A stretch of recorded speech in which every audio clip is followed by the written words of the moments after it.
Channel पर आपका फिर एक बार स्वागत है।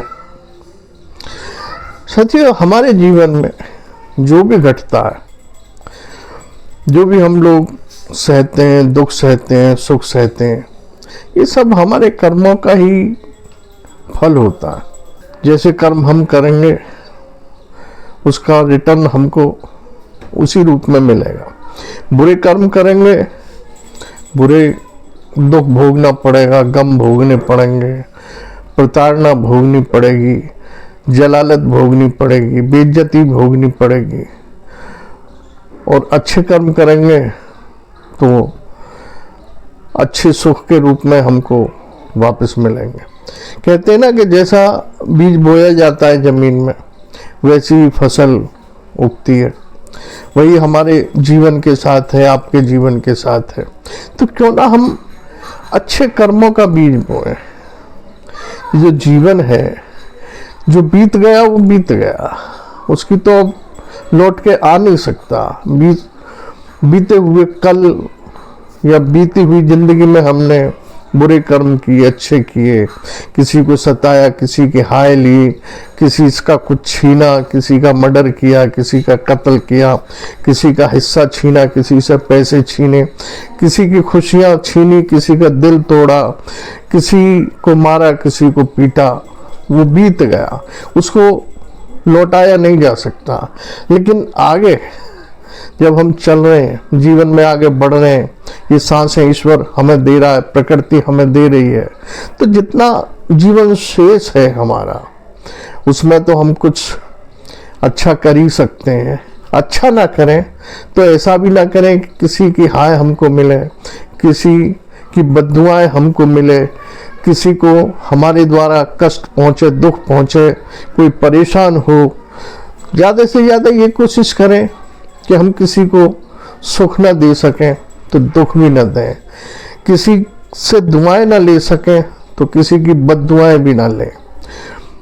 साथियों, आपने सुना होगा कि उस लड़के ने उस लड़की का अपहरण कर लिया, या बदमाशों ने उस व्यापारी का अपहरण कर लिया, किडनैप कर लिया, फिरौती में इतने पैसे लिए। या डकैतों ने, पहले डकैत हुआ करते थे तो वो अगवा करके ले जाते थे गांव के सेठ साहूकार को, और उसके बदले में मोटी रकम लेकर उसको छोड़ा करते थे। आज भी समाचार पत्रों में, न्यूज़ चैनलों पर हम इस तरह की खबरें पढ़ते हैं, सुनते हैं, देखते हैं कि वहाँ से वो लड़की अगवा कर ली गई, वो लड़का अगवा कर लिया गया, उस शहर से वो व्यापारी अगवा कर लिया और उसको छुड़ाने के लिए पैसे मांगे गए, या लड़की के साथ बलात्कार किया और उसको मार दिया।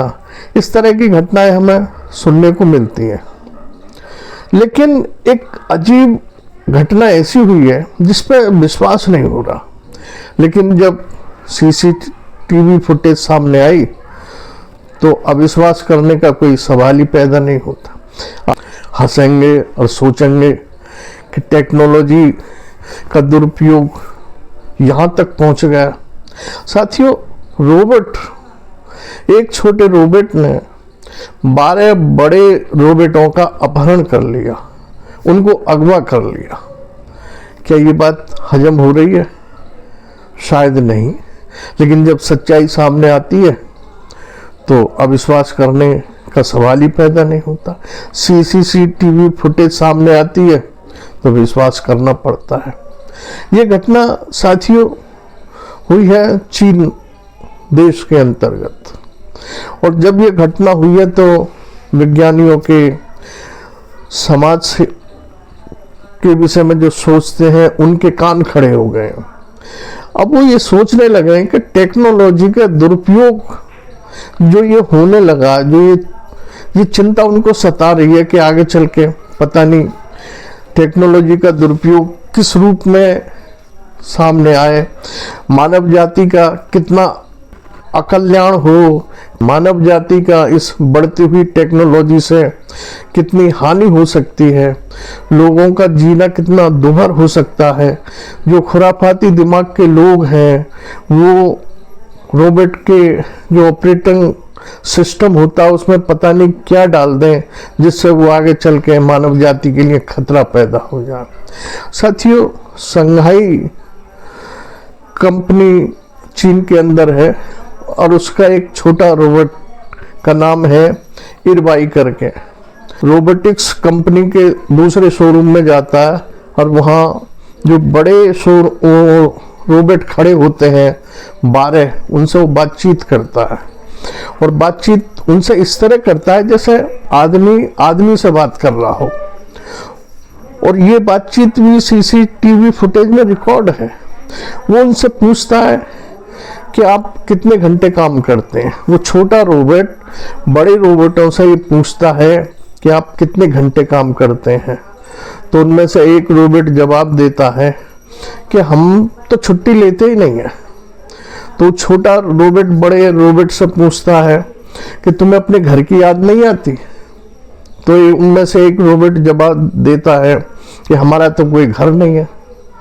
तो छोटा रोबोट ये कहता है कि अच्छा, तो तुम मेरे घर चलो और मेरे पीछे पीछे आओ। सबसे पहले वो छोटा रोबोट निकलता है, फिर उसके पीछे पीछे 12 रोबोट जो शोरूम के अंदर थे वो पीछे पीछे एक एक करके निकलते हैं। ये सब बातें और सब क्रिया वहाँ के शोरूम में जो सीसीटीवी कैमरे लगे हुए थे उसमें रिकॉर्ड हो गई। शुरुआत में तो जब लोगों ने सुना तो इस पर विश्वास नहीं किया, लेकिन जब इलेक्ट्रिक न्यूज़ चैनलों पर, अखबारों में इसकी सीसीटीवी फुटेज दिखाई जाने लगी, इसके बारे में बताया जाने लगा, तो ये विश्वास हो गया कि हाँ, एक रोबोट ने बड़े 12 रोबोटों का अपहरण कर लिया, किडनैप कर ली। बताइए, टेक्नोलॉजी, उन्नत प्रौद्योगिकी कहाँ पहुँच गई है। इसको ऑपरेट कौन कर रहा है? जिसने भी ये क्रिया की गई और रोबोटों के द्वारा ये क्रिया कराई गई, उसके दिमाग में कितनी शैतानी खुराफातें बैठी हुई होंगी। और ये खुराफात, ये कारगुजारी अगर वो मानव जाति के साथ भी करने लगे या कुछ ऐसी विध्वंसक योजना रोबोट के दिमाग में डाल दे जिससे वो मानव जाति के खिलाफ करे, तो क्या होगा। साथियों, किसी भी चीज़ का फायदा है तो नुकसान भी है। मोबाइल है, उसका फायदा भी है। घर बैठे हम सारी दुनिया को देख सकते हैं, जानकारी रख सकते हैं, पढ़ सकते हैं, एक से एक अच्छी चीज़ हम देख सकते हैं, किसी से भी बात कर सकते हैं, सामने आमने सामने हूबहू चेहरा देख के बात कर सकते हैं, उसके घर में क्या हो रहा है देख सकते हैं। लेकिन इसके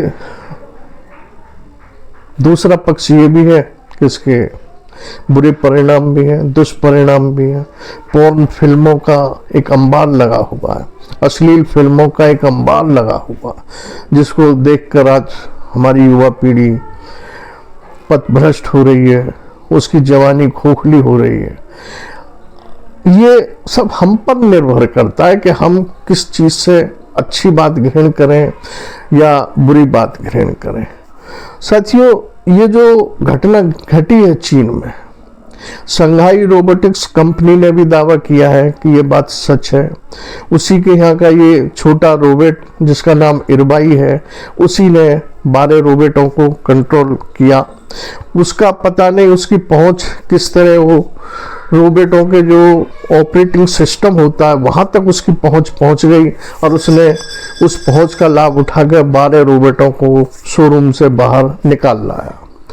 तो मेरी तो साथियों यही आपसे अपील है, निवेदन है कि हम हर चीज़ टेक्नोलॉजी का फ़ायदा उठाएं, उसका दुरुपयोग ही ना करें। मोबाइल है, कंप्यूटर है, लैपटॉप है, और भी बहुत सी टेक्नोलॉजी है, उसका हम जो हमारे सार्थक हो सकता है, हमारे लिए, हमारे जीवन के लिए, हमारे परिवार के लिए, हमारे समाज के लिए, हमारे देश के लिए जो उपयुक्त हो सकता है, सार्थक हो सकता है, हम उसको ढूंढें, इस्तेमाल करें, उसका प्रयोग करें, न कि उसका जो मानव के लिए, समाज के लिए, देश के लिए हानिकारक हो। बस इसी के साथ साथियों, आपने वीडियो देखी सुनी, इसके लिए आपका आभार।